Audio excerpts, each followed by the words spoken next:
بسم اللہ الرحمن الرحیم۔ السلام علیکم۔ مصر کی سرزمین ایسی سرزمین ہے جس پر بہت سے فرعون گزرے اور اللہ تبارک و تعالیٰ نے مصر پر بہت سارے عذابات نازل کیے، لیکن مصر کی قوم ان عذابات کے بعد بھی اللہ تعالیٰ پر ایمان نہ لائی۔ لیکن فرعون اللہ تبارک و تعالیٰ کی وحدانیت پر کیوں ایمان رکھتا تھا؟ دوستوں، آج کی اس ویڈیو میں ہم آپ کو بتائیں گے کہ وہ فرعون جو اپنی قوم کے سامنے یہ دعویٰ کرتا تھا انا ربکم الاعلی، کہ میں ہی تمہارا سب سے بڑا خدا ہوں،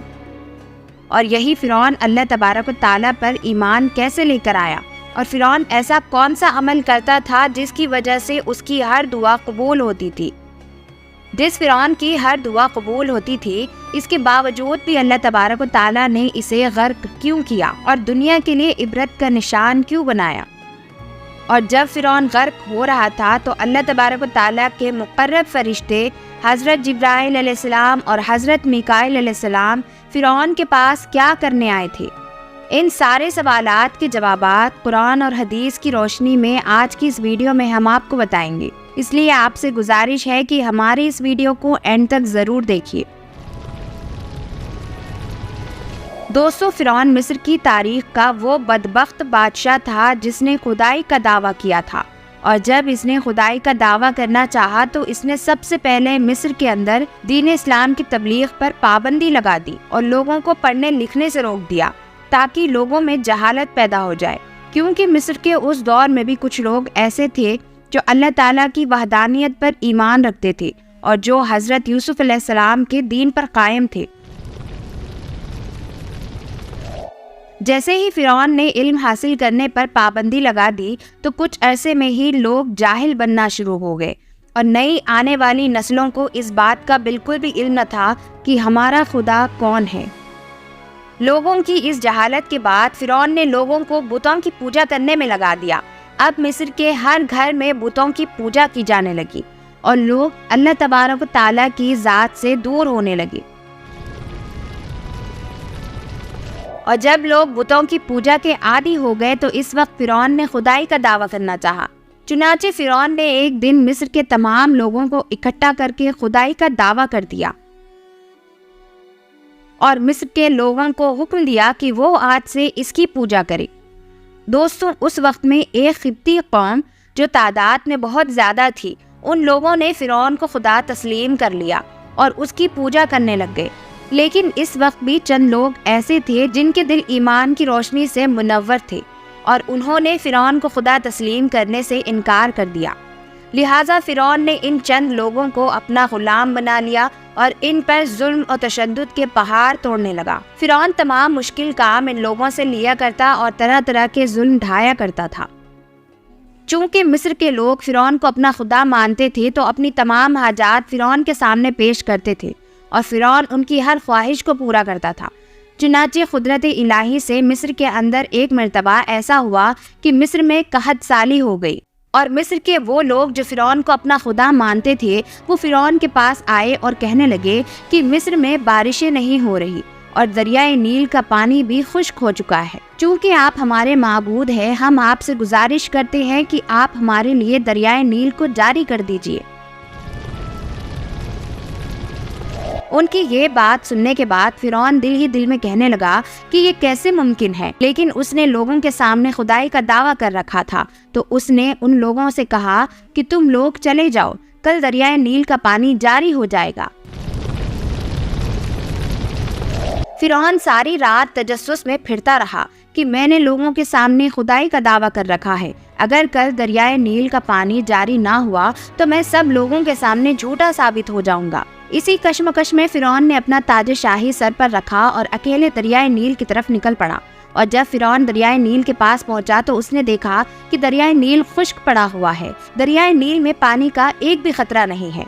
یہ دیکھنے کے بعد فرعون نے تاج اپنے سر سے نکالا اور زمین پر پھینک دیا۔ زمین پر پھینکنے کے بعد اپنے سر میں مٹی ڈالنے لگا اور اپنے سر کو سجدے میں جھکا کر اللہ تبارک و تعالیٰ کی بارگاہ میں عرض کرنے لگا کہ اے رب العالمین، میں جانتا ہوں کہ حقیقی مالک تو ہی ہے، اور میں جانتا ہوں کہ سب لوگوں کا حقیقی معبود اور خدا تو ہی ہے، تو ہی ہمارا خالق اور تو ہی ہمارا مالک ہے۔ میں جانتا ہوں کہ جو خدائی کا دعویٰ میں نے کیا ہے وہ جھوٹا ہے، یا رب العالمین آج تک تو نے میری عزت رکھی اور میری ہر دعا کو قبول کرتا رہا، اور آج بھی میں تجھ سے دعا کرتا ہوں کہ اے ہمارے حقیقی مالک تو دریائے نیل کے پانی کو جاری کر دے۔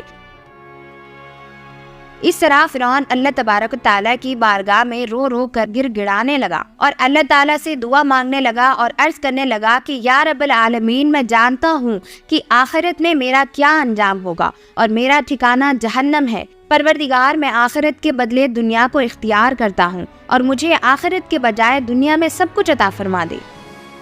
دوستوں، اس طرح فرعون نے اپنے لیے آخرت کے بدلے دنیا کو طلب کیا اور آخرت کے عذاب کو خود ہی اپنے گلے میں ڈال لیا۔ روایات میں آتا ہے کہ فرعون اسی طرح سجدے میں گر کر رو رو کر اللہ تبارک و تعالیٰ سے دعائیں کر رہا تھا، اور اس نے ابھی سجدے سے سر بھی نہ اٹھایا تھا کہ اللہ تعالیٰ نے اس کی دعا قبول کر لی اور دریائے نیل کو جاری کر دیا۔ جب دریائے نیل جاری ہوا تو فرعون نے اپنا سر زمین سے اٹھایا اور اپنے سر پر تاج رکھا اور واپس اپنی قوم کے لوگوں میں گیا اور ان سے کہنے لگا کہ دیکھو، میں نے تمہارے لیے دریائے نیل کو جاری کر دیا ہے۔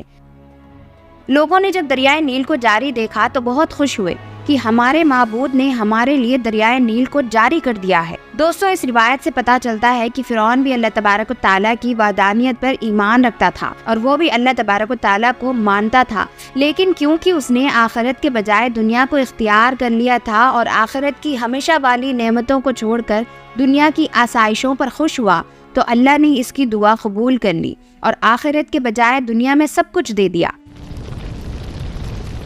دریائے نیل کے جاری ہونے کے بعد فرعون مسلمانوں پر اسی طرح ظلم و ستم کرنا شروع ہو گیا، اور جب فرعون کا ظلم حد سے بڑھنے لگا تو اللہ تبارک و تعالیٰ نے اپنے نبی حضرت موسیٰ علیہ السلام کو فرعون کی طرف بھیجا۔ حضرت موسیٰ علیہ السلام نے فرعون کو اللہ تعالیٰ کی وحدانیت کی طرف بلایا اور اللہ کے عذاب سے ڈرایا، لیکن فرعون نے حضرت موسیٰ علیہ السلام کی ایک بھی نہ مانی اور اسی طرح اپنی شرارتوں اور کفر پر ڈٹا رہا۔ اللہ تعالیٰ نے فرعون اور اس کی قوم پر لگاتار 5 دردناک عذاب بھیجے، لیکن ان دردناک عذابوں کے بعد بھی فرعون اور فرعون کی نافرمان قوم اللہ تبارک و تعالیٰ کی وحدانیت پر ایمان نہ لائی، اور یہ بدبخت لوگ اسی طرح اپنے کفر و شرک پر ڈٹے رہے۔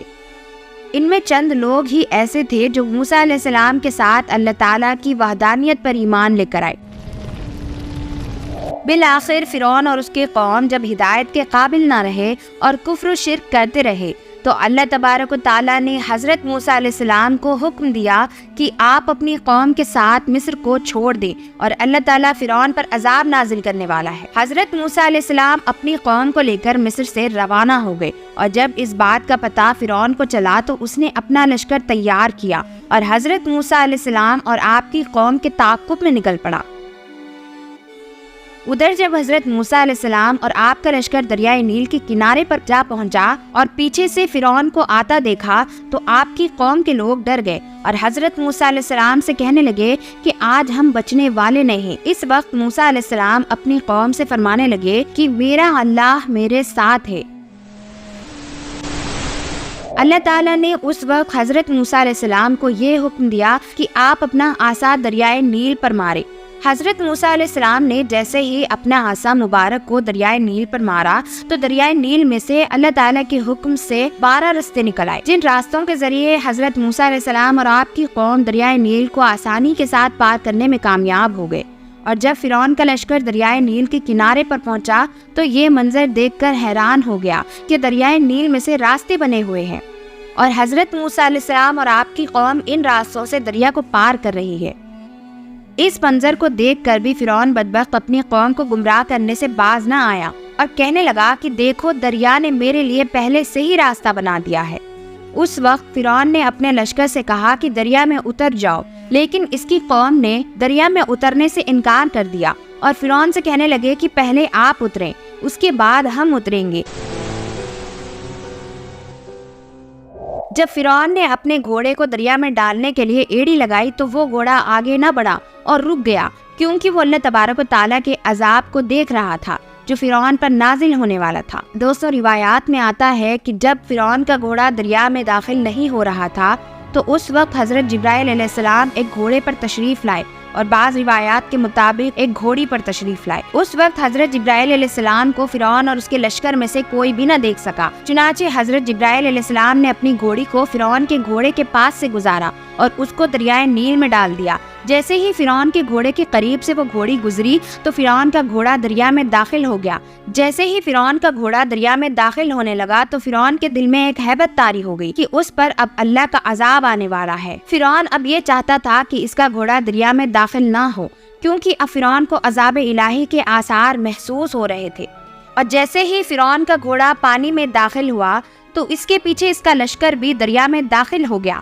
اور جب فرعون کا لشکر دریائے نیل کے درمیان میں پہنچا تو اس وقت حضرت موسیٰ علیہ السلام کا لشکر دریا پار کر چکا تھا۔ اور جب حضرت موسیٰ علیہ السلام اور ان کی قوم مکمل طور پر دریا پار کر چکے تھے تو اللہ تبارک و تعالیٰ نے سمندر کو حکم دیا کہ مل جا، تو دریائے نیل کا پانی اللہ تبارک و تعالیٰ کے حکم کے مطابق حرکت میں آ گیا اور دریائے نیل کا پانی فرعون کی طرف بڑھنے لگا۔ فرعون نے جب اپنی موت کو اپنی آنکھوں کے سامنے دیکھا تو پھر بلند آواز سے کہنے لگا کہ میں اس بات پر ایمان لایا کہ خدا کے سوا کوئی معبود نہیں، اور میں اس خدا پر ایمان لایا کہ جس خدا پر بنی اسرائیل والے ایمان لے آئے۔ اور فرعون کہنے لگا کہ میں فرمانبرداروں میں شامل ہوتا ہوں۔ اسی وقت حضرت جبرائیل علیہ السلام نے مٹی کو اٹھایا اور اس کے منہ میں ڈال دی، اور مٹی سے فرعون کے منہ کو بھر دیا، کیونکہ فرعون اللہ تبارک و تعالیٰ کی بارگاہ میں دعا مانگنا چاہتا تھا کہ اللہ تبارک و تعالیٰ اس کو اس عذاب سے بچا لے، لیکن حضرت جبرائیل علیہ السلام نے مٹی کے ذریعے فرعون کے منہ کو بند کر دیا تھا۔ تو اس وقت اللہ تبارک و تعالیٰ کے مقرب فرشتے حضرت میکائیل علیہ السلام فرعون کو آڑ دلاتے ہوئے کہنے لگے کہ اب تو اللہ تعالیٰ پر ایمان لاتا ہے، حالانکہ تو اب تک اللہ تعالیٰ کی نافرمانی کرتا رہا اور فساد پھیلایا کرتا تھا۔ دوستوں، اس کے بعد دریائے نیل آپس میں مل گیا اور فرعون اور اس کا لشکر دریائے نیل کے اندر غرق ہو گیا۔ اللہ تعالیٰ نے فرعون اور اس کے لشکر کو رہتی دنیا تک عبرت کا نشان بنا دیا۔ اس طرح فرعون مرنے سے پہلے اللہ تبارک و تعالیٰ کی وحدانیت پر ایمان تو لے آیا، لیکن وہ اللہ تعالیٰ کی بارگاہ میں قبول نہ ہوا، کیونکہ اس وقت اللہ تعالیٰ کا عذاب اس پر نازل ہو چکا تھا اور اس کے لیے توبہ کا دروازہ بند کر دیا گیا تھا۔ اللہ پاک سے دعا ہے کہ اللہ ہمیں اپنے عذاب سے بچائے اور حضور اکرم صلی اللہ علیہ وسلم کے بتائے ہوئے طریقے پر زندگی گزارنے کی توفیق عطا فرمائے۔